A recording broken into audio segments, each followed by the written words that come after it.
to get things underway, I'm now going to introduce and hand over to our first speaker this morning. I'm delighted we've been joined by the recently re-elected Mayor of Greater Manchester, who's going to talk about his plans to support the world-famous creative industries in the region and provide his thoughts on some of the challenges and opportunities as he enters his third term in office. Please welcome Andy Burnham. Thanks very much. Hi, everyone. Thank you very much.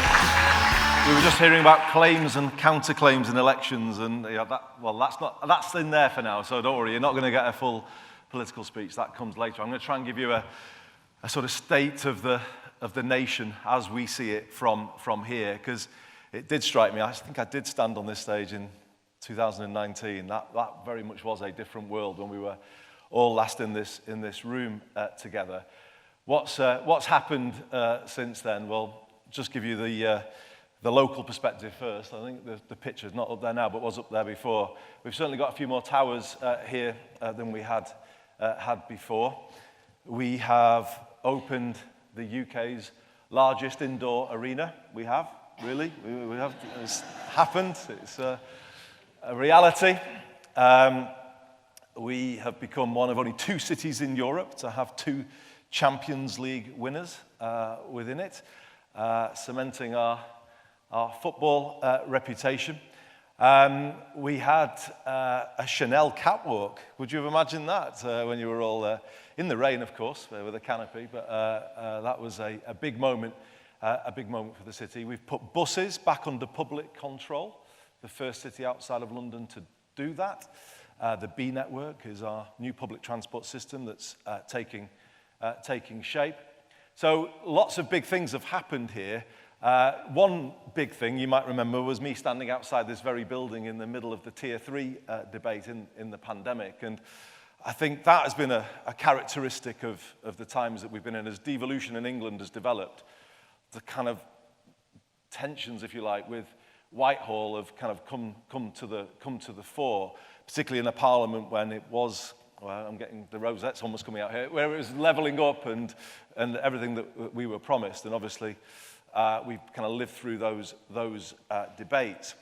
I guess one point I wanted to make at the start is a comment about 2019 to 2024, if we think of that as the period since I was last here, but also the Parliament we've just lived through.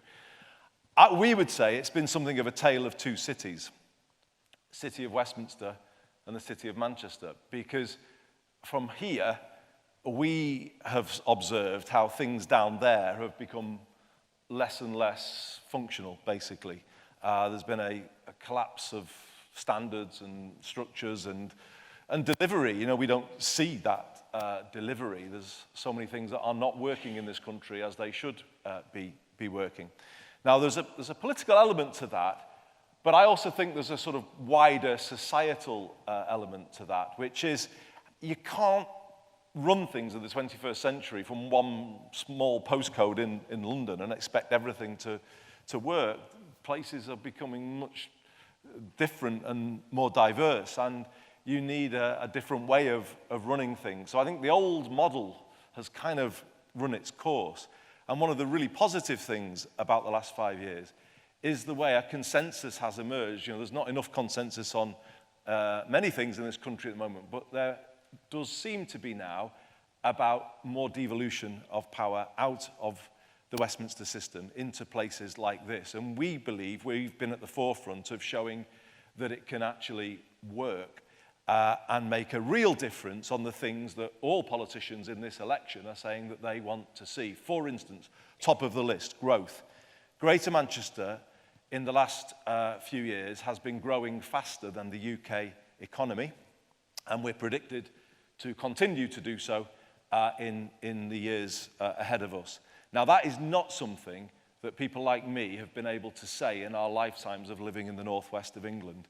In fact, it's been the opposite for the large part of our lives. You know, things have always been getting wider and the north-south divide more entrenched. Well, actually, we have signs here that that is changing, and that I think from out of the pandemic, actually we've got an energy that isn't potentially there in some of the capital cities around the world. And that, I think, is a sort of a change that has come about. And we've got to really capitalize on that. Regional growth is not a sort of a holy grail that's almost unachievable. We are doing it.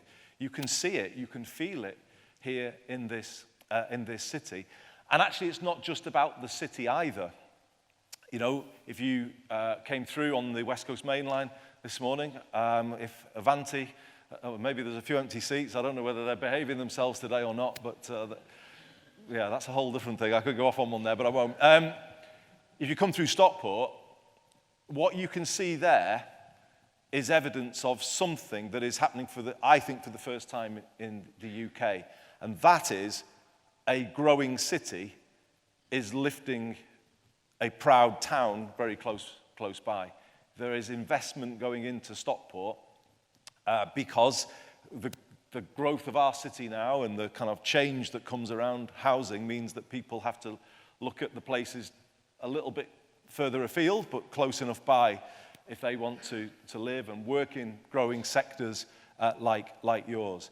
And I predict that trend very much to continue. But the growth also is in a wide range of sectors. You know, we have got an economy here that is luckily not dependent on any one particular sector. You know, we have as I said before, a diverse economy. And the model that we developed with Media City, if you like, 20 years ago now, is really where we're going with other industries like advanced manufacturing, materials, life sciences, that cluster, getting that, you know, a global cluster, and then kind of all the benefits that fall out of that. That's very much our model to continue developing the city region. So there are reasons to be hopeful, I would say, about where we are. And certainly whoever is the government will be pitching them to saying to them, look, the Whitehall hasn't been working, but devolution is working, and this now needs to be sort of built upon in the 24 to 29 Parliament, and we're going to be ready to do that. But I wanted to say something that's very particular to your world as part of that, because I think a big change is needed if the success story that I've just been describing to you is not to hit a brick wall at some point.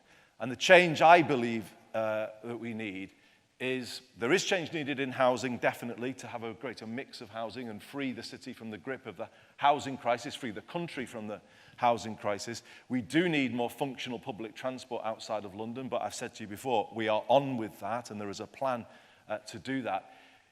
You've got to sort of fix the fundamentals, is the way I see it, if you want growth and high productivity in cities outside of London, and those are housing, transport, but I'm coming on to the one that really does need much more focus, and that is education. Because, you know, we hear politicians on the radio this morning, and I do listen to the radio every morning, not just in this audience. By the way, I'm just a little quick aside, actually. I was just looking at your figures there, Matt, and you know, the strength of the sector, which is great to see. And I know it is the competition for people in this room, but I do go on BBC Manchester regularly. When I go around, when I did go around at the election time, you know, not many people say to me, oh, I saw you on Newsnight last night, or I saw you on even Coonsberg, which I did not long ago, or whatever it might be. The thing that gets mentioned to me, I would say times 100 from those other things, is something I do with Mike Sweeney called The Hot Seat. I do it every Thursday, which is a phone-in, and its listenership, I think, is amazing, actually. And it just gets mentioned time and time. Every day, people will come up to me and talk about it. So, you know, to me, I've got living proof that, you know, there's huge public appetite. And, you know, while the BBC do a good job with that, and it helps me do my job because there's the accountability that comes with that, I think they constantly make the mistake of undervaluing local radio, actually. The local radio infrastructure that they've got, they don't realize how popular it is with the public, particularly with a certain demographic who don't always want to go online for everything. You know, there are some, well, I would say many people in a place like this that want just the kind of comfort of the radio as they've always listened to it. And that I think sometimes failure of the BBC to really prioritise local radio, and they've just put it through a whole round of cuts, haven't they? And they've, I think, sort of lowered the level of some of the quality of what they do, I think does then open up space for the commercial local radio industry. But anyway, that's just an aside, and it's something that I wanted to share with you from my own experience. But to come back to the point about politicians on the radio talking about immigration, well, surely a big part of this, which they don't often talk about much, is the fact that we have not in this country had an education system that has been there to service the full needs of the economy and give everybody a path to a place within the economy. For as long as any of us can remember now, pretty much, and it was true of the government I was in, but it's been true of this government too, we've had an obsession with the university route. And that, I think, is something that poses a real risk to the growth of Greater Manchester in the coming period, because the risk is we end up with high vacancy rates in the sectors that are growing. We have got Europe's fastest growing digital and tech hub here in the city and Media City and the places around it. The risk is the vacancy rates become so high that people start to say, well, we've thought about Manchester, but you can't because you can't get the talent. The talent is here. The talent is definitely here. You know that in your industry. You employ a lot of it. And we've got brilliant commercial radio in our city, and they employ a lot of the local talent. The risk is, though, that we don't have a system that keeps on bringing through that talent into all of the roles. And I was asked to talk about creative industries. I can never stand up and defend to any room the decision that was taken 14 or so years ago to marginalize creative subjects from the curriculum, the English baccalaureate, that basically finds no place for art and design, music, drama, dance. In a city like ours, how can we have a situation where schools are almost required to send a message out to the students that creative subjects are sort of, well, maybe not, don't do that. That is disastrous, totally disastrous for a city like ours. It's unfair on those kids who have creative talent that somehow that talent isn't as good as other academic talent. Well, it is in my view. And this is why one of the big arguments that we are making, and I would be kind of really grateful if I could ask you today to sign up as supporters. That would be something really powerful and positive that might come from me being with you this morning. I would ask you to support what we're trying to do. And what we are trying to do is to create a new education system in our city that offers two equal paths to young people at 14. One academic towards university that's well trodden and well understood and works very well for those who want to take it. But we need another path, a technical path, that is equally clear and actually of equal worth. And this is the key point. There are many people growing up in this city who would actually see a path that takes them from a set of GCSEs at 14 that are more linked to the world of work, not just the creative subjects I mentioned, but engineering GCSE, something that massively needed in your industry. That is out of the English baccalaureate as well. This is madness, completely madness to me. We don't have enough focus on ICT or computer science. That should be a core subject now recommended in schools from our point of view in terms of the needs of our economy. What we want is that path where we're giving them clearer advice about GCSEs that give them employability skills at 14. T-levels, which we're happy to back, but linked to work placement so that every kid in this city gets a quality 3-month work placement with an employer, moving on to apprenticeships and degree apprenticeships. And we'll be asking our universities to provide degree apprenticeships in greater numbers. Why does that matter? Because it shows you that the technical path isn't actually just equal. It could even be seen as superior by many of our young people because they can get to the same destination, a level 6 degree level qualification, but they can get there without the debt. And I can tell you now, that'll be hugely powerful for many young people growing up in this city. The creative industries, I think, are at risk from the education system that we've currently got. And we need a sea change with this change of government that's coming in the way that we think about education, and particularly technical education in this country. And we need your voice. We need Radio Centre's voice, but we need the voice of the individual commercial entities in this room to call for that change with us and prove with us in this city that a different approach can be made to work and can be made better. Just in the same way that we're integrating public transport, we now need to integrate technical education. All these things that were broken up and sold off and fragmented years ago now need to be brought back together and made to work as a system for people. And we need to work with you to create those creative T-levels or engineering-focused T-levels that your industry needs. We need you to show us the careers of the future where you know there will be plenty of opportunities for young people so that we can give them visibility of the things that you offer. This is what I want to get to. In the same way that somebody at 14 has got visibility of what universities want because they can understand the UCAS system, we are trying to create a parallel portal in Greater Manchester, sitting alongside UCAS, something called GMAX, the Greater Manchester Apprenticeships and Careers Service, where a young person can see the roles that you have and the opportunities that you have, and then apply for them in the same way, a clear line of sight to the modern economy. So I'll kind of finish there, really. I just think this is an issue that needs to become the issue that we talk about. British creativity is, I still think, in difficult times for the country, where we have sadly lost so much of our capital, our social capital, our cultural capital from Brexit. There's no other way of putting it. We have. That said, British creativity is still seen around the world as our top